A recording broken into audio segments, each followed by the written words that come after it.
মিতাস মেকওভারে সকলকে স্বাগত।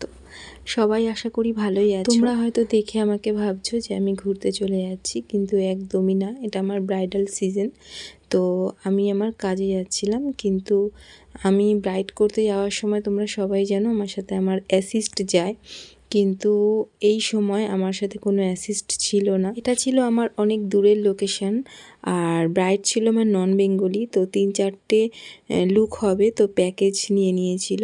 তো এই কারণে আমি পার্সোনালি কোনো অ্যাসিস্ট নিইনি। আর একটা কথা বলি, আমি যখন ব্রাইডের বাড়িতে কাজ করছি তখন আমার মনে হচ্ছিল কি আমি একটা অন্য দেশে চলে এসেছি। বাংলার কিচ্ছু বোঝে না, আর আমার ভুলভাল হিন্দি এত সুন্দরভাবে অ্যাকসেপ্ট করে নিয়েছিল ওরা, আমার এতটুকুও প্রবলেম হয় না। মানুষগুলো এত ভালো ছিল, 4-5 দিন কিভাবে কেটে গেল বুঝতেই পারলাম। বেঙ্গলি ব্রাইড हमारा वहाँ ज़्यादा चलते हैं ना,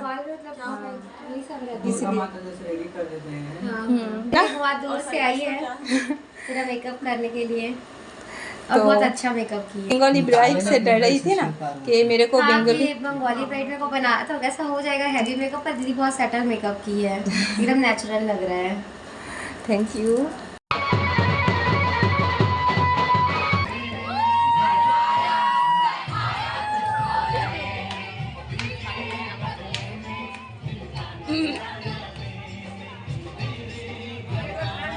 ব্রাইডের সাথে সাথে ব্রাইডের আশেপাশে থাকা মানুষগুলোর কাছ থেকেও এত ভালোবাসা পেয়েছি, যেটা সারা জীবনের স্মৃতি হয়ে থেকে। মেহেন্দি লুকের পরের দিন ছিল আমার হলদি লুক, তো ওটা ছিল একটা ভেন্যুতে। তো আমাকে ব্রাইড বলেছিল যে দিদি তুমি ভিডিওটা পোস্ট করো, কিন্তু হিন্দিতে বলো যাতে আমি বুঝতে পারি। কিন্তু আমার ভুলভাল হিন্দির জন্য আমি এটা বাংলাতেই পোস্ট করলাম। জানি না ও হয়তো বুঝতে পারবে না, কিন্তু হলদি লুক করতে গিয়ে আমি বুঝতে পারছিলাম না কি আমি ক্লাস করাচ্ছি কি ব্রাইড সাজাচ্ছি, কারণ একটা রুমের মধ্যে এতজন। আমি তো ভেবেছিলাম পরের দিনের ওয়েডিং লুকটাও হয়তো এইভাবেই করতে হবে এখানে, কিন্তু ওটা ছিল অন্য একটা ভেন্যুতে, সেটা আমার জানা ছিল না। তবে ব্রাইডের কাছে টাইম মতো নিয়ে গিয়ে যে মানুষটা সব সময় হাজির করেছে, তো তাকে আমি থ্যাংক ইউ বলার ভাষা নেই আমার।